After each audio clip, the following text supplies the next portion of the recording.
بہت شکریہ۔ بسم اللہ الرحمن الرحیم، الحمدللہ رب العالمین والصلاة والسلام علی اشرف الانبیاء و سید المرسلین۔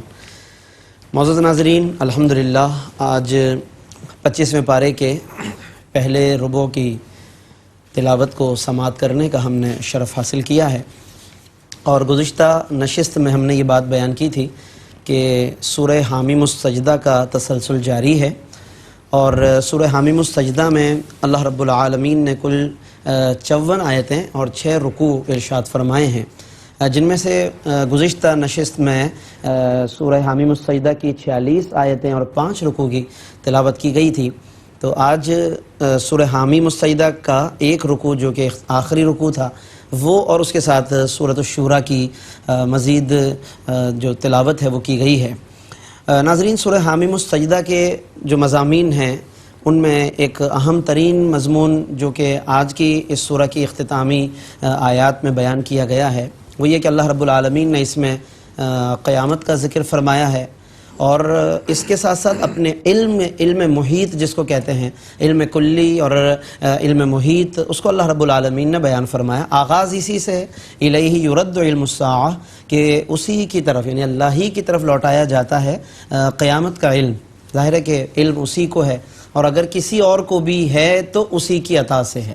یہ بنیادی عقیدہ ہے کہ جو اہل ایمان کو رکھنا چاہیے۔ دنیا میں کسی کو کسی بات کا علم نہیں ہو سکتا اگر اللہ رب العالمین نہ چاہے، اور اگر رب اپنی عطا سے کسی کو عطا فرما دے تو اس میں پھر کسی کو اعتراض بھی نہیں ہو سکتا، کہ وہ رب کی مرضی ہے، رب کا اختیار ہے، وہ جسے جتنا چاہے عطا فرما دے اور نواز دے۔ وما تخرج من ثمرات من اکمامها، اس میں بھی اپنا علم اللہ نے بیان کیا کہ جو بھی پھل نکلتے ہیں اپنے غلافوں سے، وما تحمل من انثى، اور جس کو بھی حمل ہوتا ہے، من انثى کوئی مادہ، ولا تضع الا بعلم، اور جو بھی پھر اس کو جنتا ہے الا بعلم، تو وہ اللہ کے علم میں موجود ہے۔ سبحان اللہ۔ تو یہ تمام باتیں اللہ نے اپنے علم کے تعلق سے بیان فرمائی ہیں، اور اس سب کا مقصد یہ ہے کہ آگے چل کر پھر بتوں کا ذکر ہے۔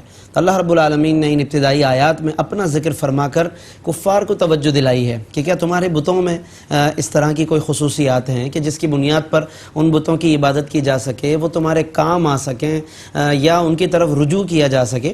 تو ایسا کچھ بھی نہیں ہے، بلکہ قیامت کے دن تو حال یہ ہوگا کہ وَيَوْمَ يُنَادِيهِمْ أَيْنَ شُرَكَائِي، کہاں ہیں میرے شرکا، یعنی اللہ تعالیٰ انہیں ان کی بات میں ذلیل فرمانے کے لیے اور رسوا کرنے کے لیے اور لاجواب کرنے کے لیے فرمائے گا کہ أَيْنَ شُرَكَائِي، کہاں ہے میرا شرکا؟ قالوا، تو وہ کہیں گے آذَنَّاكَ مَا مِنَّا مِن شہید، وہ کہیں گے کہ ہم پہلے ہی بتا چکے کہ ہم میں سے کوئی بھی اس پر گواہ نہیں ہے۔ یعنی یہ کفار کا ایک طریقے سے اپنی بات سے پلٹنا ہے کہ وہ لا تعلقی کا اعلان کریں گے، لیکن یہ میدان محشر میں مختلف مواقع ہوں گے، کبھی تو وہ اپنے بتوں کی طرف رجوع کریں گے، کبھی کوشش کریں گے، کبھی خود کہیں گے کہ کہاں ہیں وہ، اور کبھی وہ لا تعلقی کا اعلان کریں گے۔ یہ ان کی وہ کیفیات ہیں جس کا انہیں خود بھی اندازہ نہیں ہوگا کہ ہم کیا کر رہے ہیں، اور ظاہر ہے کہ ایک ایسا شخص کہ جس نے اتنے سارے معبود بنا رکھے ہوں تو انہیں نہیں سمجھ آتی کہ پھر وہ کیا کریں اور کیا نہ کریں۔ ایک معبود برحق جو کہ اللہ رب العالمین ہے، اس کے ساتھ جب ناظرین تعلق ہوتا ہے تو انسان کے دل و دماغ میں، فکر و خیال میں یکسوئی ہوتی ہے، یکسانیت ہوتی ہے، اور یہ برکت ہے اللہ رب العالمین کی عبادت کرنے میں۔ سبحان اللہ۔ تو یہ تمام باتیں اللہ نے ارشاد فرمائی۔ پھر آگے جا کر ایک انسان کی اور ایک ایسی کیفیت جو اس سے پہلے بھی بیان کی جا چکی ہے وہ بیان فرمائی گئی کہ جب کبھی اس پر ہم رحمتیں نازل فرماتے ہیں تو پھر اس کی کیا حالت ہوتی ہے، جب کبھی کچھ مشکلات آتی ہیں تو پھر کیا حالت ہونے لگتی ہے۔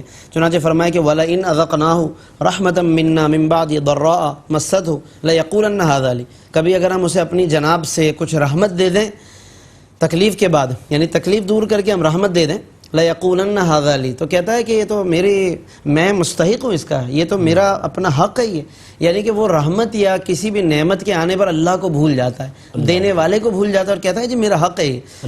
ناظرین، یہاں پر ہمیں یہ ضرور سوچنا چاہیے کہ نعمتوں اور رحمتوں کے ملنے پر ہم بجائے اس کے کہ اس کی نسبت اپنی طرف کریں، ہمیں سب سے پہلے اس کی نسبت اللہ کی طرف کرنی چاہیے۔ ہر اچھی چیز کی نسبت سب سے پہلے اللہ کی طرف۔ اپنے بچوں کی بھی تربیت ہم اسی طرح کریں کہ وہ ان اچھی چیزوں کی نسبتیں اللہ عز و جل کی طرف کریں اور اللہ تبارک و تعالیٰ کا شکر ادا کریں، ورنہ پھر یہ کفار کا طریقہ بتایا گیا کہ وہ کہتے ہیں لَيَقُولَنَّ هَذَا لِي، یہ میرا حق ہے، اور پھر وہ کس طریقے سے قیامت کا انکار کرتے ہیں کفار۔ ان تمام باتوں کو بیان کیا۔ اچھا، پھر اسی انسان پر آگے فرمایا کہ وَإِذَا مَسَّهُ الشَّرُّ، جب اسے کوئی تکلیف پہنچتی ہے فَذُو دُعَاءٍ عَرِيضٍ، تو پھر وہ لمبی چوڑی دعائیں کرنے لگ جاتا ہے۔ یہ بھی دیکھا ہوگا ناظرین کہ جہاں گھر میں کوئی شخص بیمار ہوا یا سیریس کنڈیشن ہو گئی تو وہاں پر تمام گھر والوں کی کیا کیفیت ہوتی ہے، نمازوں میں اخلاص بھی پیدا ہو جائے گا، دعائیں بھی طویل ہو جائیں گی، ذکر و اذکار بھی، تو تسبیح بھی، تو وظیفہ بھی، تو درود شریف بھی، ساری چیزیں۔ جیسے جیسے بیمار آدمی صحت یاب ہونے لگتا ہے ویسے ویسے وہ دعائیں، تسبیح، ذکر، نمازیں وہ آہستہ آہستہ کم ہونے لگ جاتا ہے۔ اللہ سے تعلق ہمارا کوئی ایسا مشروط نہیں ہے کہ ہم اپنے حالات کے مطابق اللہ سے تعلق قائم کریں کہ اگر یہ حالات ہوں تو میرا اللہ سے یہ تعلق ہے، اگر یہ حالات ہو تو اللہ سے یہ تعلق ہے۔ ہمارا تعلق اللہ سے انکنڈیشنل ہونا چاہیے، بغیر حالات کی کسی شرط کے۔ یہ ہمارے ایمان کا تقاضا ہے، اور ایسا ہی ایمان اللہ تبارک و تعالیٰ کو مطلوب ہے کہ جیسے بھی حالات ہوں ہم اللہ رب العالمین کے بندے ہیں، کیونکہ وہ پروردگار ہر حال میں ہمیں رزق دے رہا ہے، ہر حال میں وہ ہمارا رب ہے، تو ہمیں بھی ہر حال میں اس کا بندہ ہونا چاہیے۔ پھر اس کے بعد اللہ نے آیات اور یعنی نشانیوں کا ذکر فرمایا کہ لوگوں کی ان کی طبیعتوں میں، ان کے اپنے وجود میں بھی نشانیاں ہماری وحدت اور قدرت کی موجود ہیں، اور آفاق عالم میں بھی موجود ہیں۔ اگر ہم کائنات کے نظام میں غور کریں تو نشانیاں موجود ہیں۔ سورج چاند کا جو سسٹم ہے، دن اور رات کا جو سسٹم ہے، کیسے سسٹمیٹک طریقے سے یہ چل رہے ہیں، برس ہا برس سے صدیاں بیت گئیں، ان کے سسٹم میں کوئی فرق نہیں۔ موسم کیسے آتے جاتے ہیں، رات دن کا آنا جانا، گردش لیل و نہار، شمس و قمر کی کا طلوع غروب، کہ ایک ایسی زبردست نشانی اللہ کی وحدانیت کہ ضرور کوئی ایک ذات ہے نا جو چلا رہا ہے ان سب۔ اگر ایک سے زائد ذوات ہوتی، ایک سے زائد چلانے والے ہوتے تو یہ سسٹم ایسے نہ چلتا۔ ہر ایک کی اپنی خواہش ہوتی کہ میں ایسے چلاؤں کائنات کو، میں ایسے چلاؤں۔ ایک ہی سسٹم کے تحت چلنا یہ دلیل ہے کہ ایک ذات وحدہ لا شریک ہے، اور یہی اللہ کی وحدانیت کی قدرت کی ایک بہت بڑی آفاقی نشانی ہے۔ پھر آفاق کے ساتھ فرمایا وفی انفسہم سنریہم آیاتنا فی الآفاق، ہم دکھائیں گے لوگوں کو اپنی نشانیاں آفاق عالم یعنی کائنات کے نظام میں بھی، وفی انفسہم انسان کی اپنی طبیعت میں بھی نشانی، ہمارا اپنا وجود، اعضائے بدن، آنکھیں، ہاتھ، پاؤں، یہ ان کا ایک سیکوینس میں ہونا، ان کے ذریعے سے مختلف کاموں کا انجام پانا، کیسے زبردست اللہ کی قدرت کی نشانیاں ہیں، اس کی صنائی کا حسن ہے کہ جو انسان کے رگ و پے سے عیاں و بیاں ہے۔ تو اس طرح انسان کو اپنے آپ میں بھی اور آفاق میں بھی اس طرح غور کرنا چاہیے تاکہ وہ اللہ کے قریب ہو سکے۔ ناظرین، پھر اس کے بعد سورۃ الشورى کا آغاز کیا گیا۔ اس میں آیت نمبر 38 جب آئے گی آگے تو اس میں شورا کا لفظ ہے، وَأَمْرُهُمْ شُورَى بَيْنَهُمْ، اہل ایمان کا معاملہ آپس میں مشورے سے طے پاتا ہے، تو شورا کا لفظ ہے، تو اسی بنیاد پر اس کو سورۃ الشورى کہا جاتا ہے۔ 5 رکوع ہیں، 53 آیتیں ہیں سورۃ الشورى کے اندر، اور بہت اہم مضامین پر مشتمل ہے۔ ابتدا میں اس سورت کے ابتدا میں اللہ رب العالمین نے کفار کے تعجب کا جواب دیا کہ وہ قرآن پر تعجب کرتے تھے کہ یہ قرآن، حضور علیہ السلام کہتے ہیں کہ اللہ کا کلام ہے، کیسے ہو سکتا ہے؟ یہ وہ اعتراض، انکار، سوچ، تعجب وہ اس طرح کرتے رہتے تھے۔ اللہ نے آغاز میں ہی فرما دیا کذالک یوحی الیک وإلی الذین من قبلک اللہ العزیز الحکیم، کہ اسی طرح اللہ وحی فرماتا رہا یا فرماتا ہے آپ کی طرف بھی اور ان پیغمبروں کی طرف کہ جو آپ سے پہلے گزرے ہیں۔ یعنی یہ کوئی انوکھی بات نہیں، کوئی انوکھا معاملہ نہیں کہ پہلی دفعہ کوئی زمین پر کوئی وحی الہی کا نزول ہوا ہو، اس سے پہلے بھی انبیاء اترے ہیں، اور کائنات میں اس کی مثالیں موجود ہیں، مختلف اقوام میں انبیاء آئے ہیں، تو یہ تمام مثالیں موجود ہیں۔ تو یہ کفار کے تعجب کا اس طریقے سے اللہ رب العالمین نے ازالہ فرمایا۔ پھر اس کے بعد بتوں کی بے بسی کو بیان کیا کہ یہ بت کسی کام آنے والے نہیں ہیں، یعنی جن بتوں کی عبادت کرتے ہیں وہ کام آنے والے نہیں۔ پھر اس کے بعد اللہ نے نزول قرآن کا مقصد بیان کیا کہ ہم نے قرآن کیوں نازل کی۔ اللہ فرماتا ہے کہ ہم نے اس لیے قرآن نازل کیا لِتُنذِرَ أُمَّ الْقُرَىٰ وَمَنْ حَوْلَهَا، تاکہ محبوب آپ اہل مکہ کو اور جو بھی آس پاس آبادیاں ہیں آپ انہیں خوف دلائیں، اللہ کا خوف دلائیں، اللہ کے قریب کریں قرآن مجید کے ذریعے سے، وَتُنذِرَ يَوْمَ الْجَمْعِ لَا رَيْبَ فِيهِ، اور قیامت کا خوف پیدا کریں۔ ناظرین، قرآن کا اس کا مطلب یہ ہے کہ مقصد اولین یہ ہے کہ ہم اللہ کے قریب ہوں، اللہ کے رسول صلی اللہ علیہ وسلم کے قریب ہوں، اور قیامت کا خوف اور ہمیں جو بھی وعیدیں نازل ہوئی ان کا خوف ہمارے دل میں پیدا ہو۔ قرآن کو محض تلاوت کرنا، قرآن کو محض ریڈ کرنا یا پڑھنا، یا صرف یہ کہ اپنی نالج کو انکریز کرنا، یہ صرف یہ مقصد نہیں ہے۔ ضرور قرآن کا علم، مطالعہ اور اسٹڈی سب کچھ کریں، لیکن ہماری طبیعتوں میں، ہمارے سوچ و بچار میں، فکر و خیال میں خوف بھی تو پیدا ہو۔ ہم اللہ تبارک و تعالیٰ کا خوف پیدا کریں، ہمارے رویوں میں تبدیلی بھی تو آئے. یہ قرآن کا بنیادی مقصد ہے، لتنذرا، تاکہ آپ ڈرائیں. تو ڈرانے کے بعد دیکھیں نا تبدیلی آ جاتی ہے نا، کہ انسان کے اندر اس کو خوف دلا دیں، وہ رک جاتا ہے، باز آ جاتا ہے. تو اس کا مطلب ہے کہ جب ڈرانے کا مقصد قرآن کے نزول کا ہے تو اس کا مطلب اللہ کسی چیز سے روکنا چاہتا ہے کہ اس سے لوگ باز آ جائیں، کچھ چیزوں سے وہ باز آئیں. تو یہ ناظرین ہمیں بنیادی طور پر اس حوالے سے غور کرنا چاہیے. پھر اس کے بعد اللہ رب العالمین نے انسان کو اس طرف توجہ دلائی کہ اپنی خواہشات کو بروئے کار لانے اور اپنی خواہشات کو فوکس کرنے کے بجائے اللہ کی طرف رجوع کریں. وَمَا اخْتَلَفْتُمْ فِيهِ مِنْ شَيْءٍ، آیت نمبر 10 سورہ شورى. جب تمہارا آپس میں کوئی اختلاف ہو تو اللہ کی طرف رجوع کرو.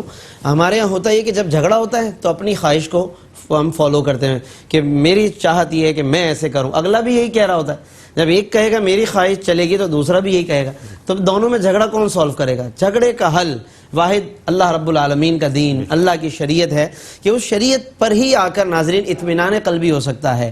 گو کہ آج شریعت پر بھی آ کر لوگ اپنی منمانی کرتے ہیں، وہاں پر بھی آ کے اپنے مطلب کا فتویٰ چاہتے ہیں کہ ہمیں اپنے مطلب کی کوئی بات مل جائے. لیکن بہرحال فحکمہ الی اللہ، فیصلہ اللہ کی طرف ہم فارورڈ کریں، اس کی طرف ہم متوجہ ہو جائیں. یہ ہمارے لیے سب سے بنیادی چیز ہے.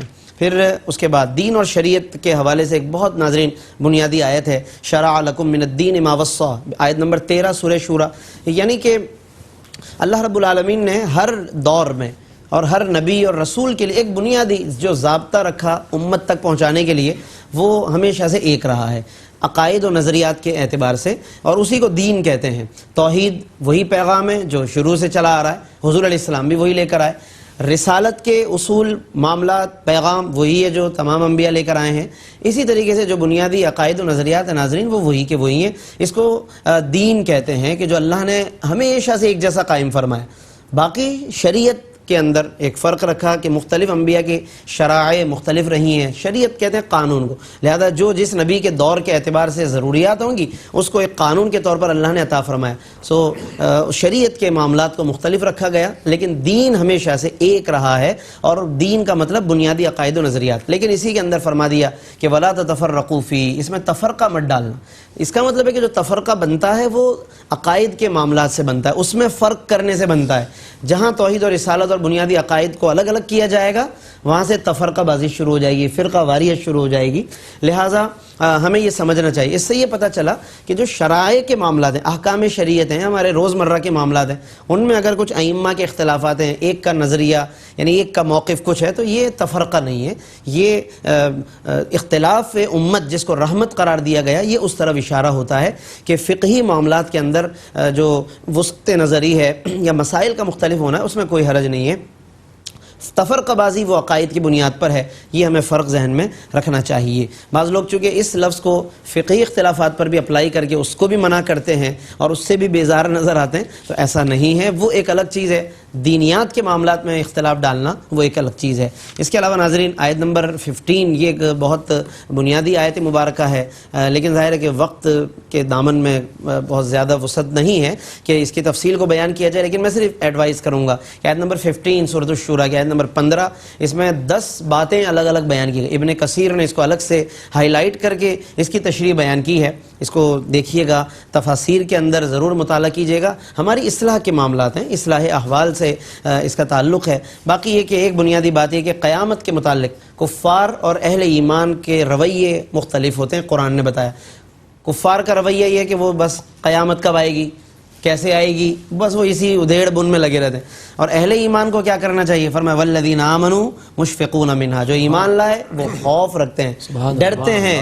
یعنی یہ بجائے اس کے کہ ان بحثوں میں الجھیں، ہمیں فوکس کرنا چاہیے اصل مقصد پر. اس سے یہ پتہ چلا کہ ہمارے معاشرے میں، زمانے میں جو چیزیں ہیں تو ان کے اندر دو پہلو ضرور ہوتے ہیں. بعض وہ لوگ کہ جو محض بحث برائے بحث کرتے ہیں، وہ الجھتے ہیں ان چیزوں میں جس کا کوئی فائدہ نہیں اور اس کے اصل مقصد سے غافل ہو جاتے ہیں. ایسے بہت سے ایشوز ہیں ناظرین، لیکن تنگی وقت کی وجہ سے بس میں صرف ایک اشارہ کر رہا ہوں کہ ہمیں الجھنے کے بجائے اصل مقاصد پہ ضرور توجہ رکھنی چاہیے. باقی طالب آخرت اور طالب دنیا میں کیا فرق ہے، اس کو بھی اللہ رب العالمین نے بیان فرما دیا.